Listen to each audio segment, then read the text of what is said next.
morning, members. It's Miss Kennedy here this morning, and I wanted to do, another activity with you. So this week, Miss Kennedy wanted to post some of her favorite ways to de-stress, and one of those is art.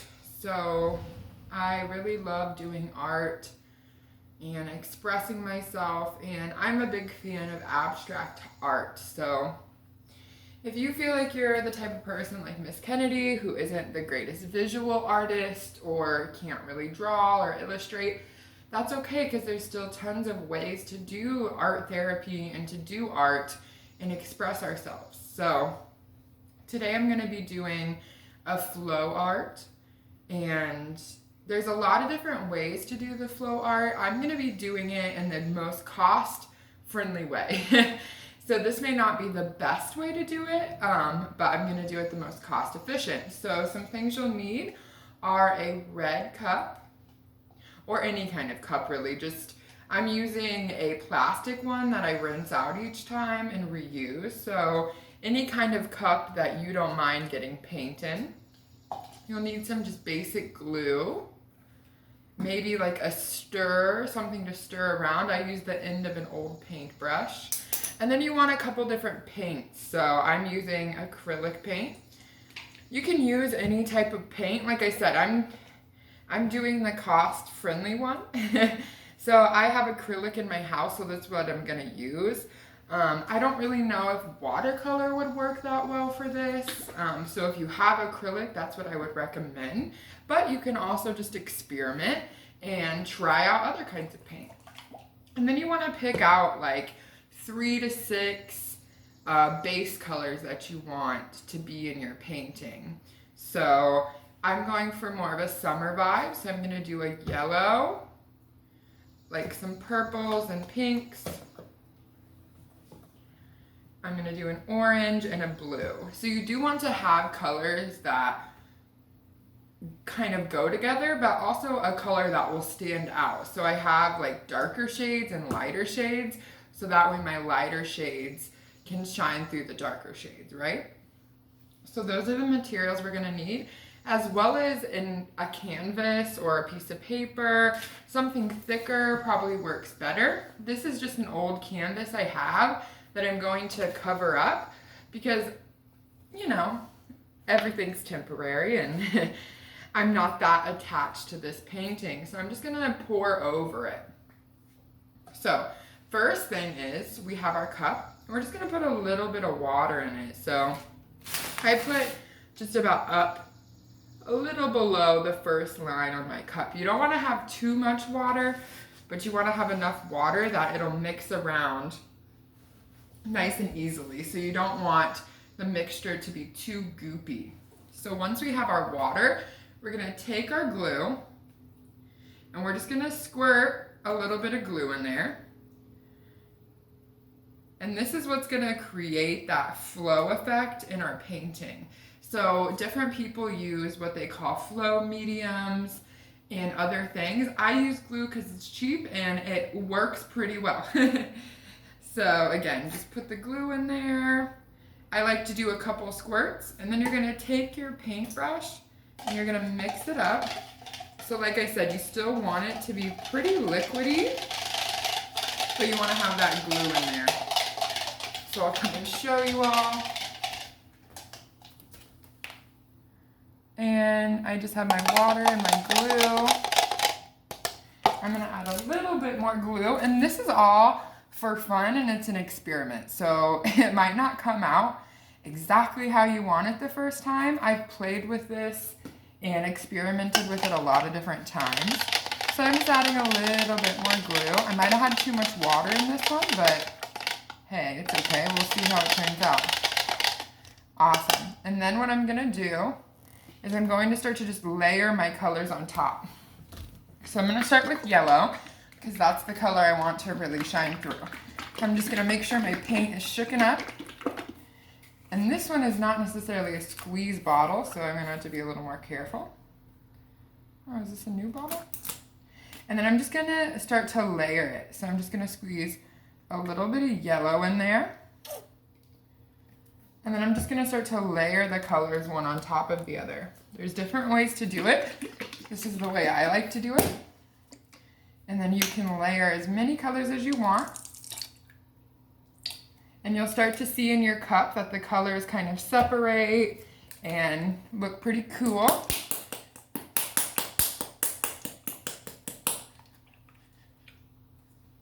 And you don't want to overdo it with the paint, because I've definitely overdone it with the paint quite a few times where I have too much left over. And then I'm going to do a pink. So I'm literally just squirting these paints one on top of the other into my mixture. Do a couple extra pinks. And then we'll do some purple.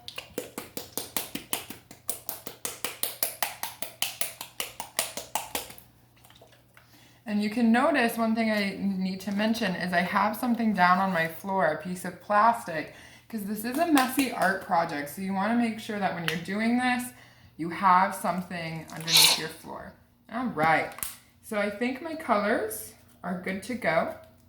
So again, I just had a little bit of water and glue mixed together at the bottom, and then I layered acrylic paint into the cup. I'm going to do a little more yellow at the end here, so it really shines through. And I believe that I have a little bit too much paint in here, but we're gonna see how it goes. So now when we do the pour, there's a couple different ways to do it. You can even mix your colors around in the cup before you pour, if that's what you would like. I like to just leave my colors layered and see how it turns out. That's kind of the fun part for me, is just seeing how it turns out. So there's a couple different ways to do it. You can literally flip the cup over, leave it flat, and then pull the cup up and see kind of how it happens, or you can slowly trace and pour. So there's two different ways to pour. Today I'm going to show you what they call the dirty pour, and then there's the clean pour. So the clean pour is whenever, like I said, you just take the cup and you gently start to pour it over. I'm going to do the more risky one because I think it's fun. So the dirty pour, what I'm going to do is I'm just going to flip the cup. A lot of paint there. And I'm just going to lift it up. And then I'm going to start to lift my painting and move it around. So you can see here, hopefully, that I have some different colors on the painting. So I'm just going to try to get these colors to flow over my old paint. And I like to kind of keep my cup nearby so I can catch my extra paint. So again, we're just moving it back and forth, trying to cover up everything on the board, or on the canvas. And like I said, it's a little messy, so you're gonna definitely want something below to catch the paint. And this is the therapeutic part. So really just watch how these colors move around.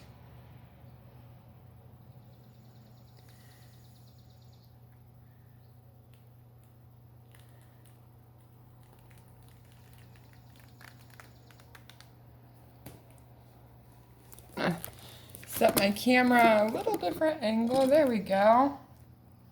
So you can see now how I'm getting this really cool kind of textured layered pattern. And I'm trying to get each side of my painting, so that's why I'm rotating it kind of down towards the corners the paint hasn't gotten into yet.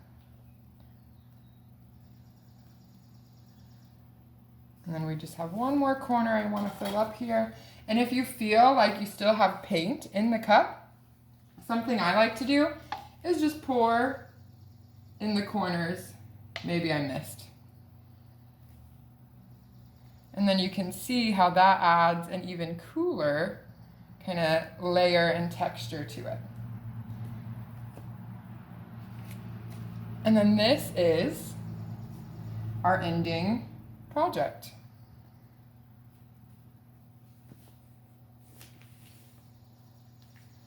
So that's kind of the final project we'll come out with. I wish I could grab the thing and show you a little closer. I'll get paint on it. Oh well. There we go. So yeah, you're gonna get this textured, kind of cellular looking flow art painting. And something I find really cool about these is I never get the same pattern. So something really cool about abstract art like this is you're always gonna find something new in your art, and you're always gonna be able to create and explore. So like I said, this is an art project that can really enhance our creativity and kind of get out of that mindset that only people who are good at art can do it, because there's tons of ways to have fun with creating that aren't the same as what you may think everyone else does. So this is Pour Art, Pour, Pour Art. So if you want to look more up online, there's tons of videos out there, tons of sources you can use. So one more time, I just had water at the bottom of a cup, just a little bit of water with Elmer's glue in it. Mix that up, layer different acrylic paints on top of one another, and then just pour it onto the canvas and just start to move it around until you get a really awesome pattern that you like. So that's going to be all today, and I hope you all stay safe, stay healthy, and stay well during these times, and I hope to be seeing you all soon.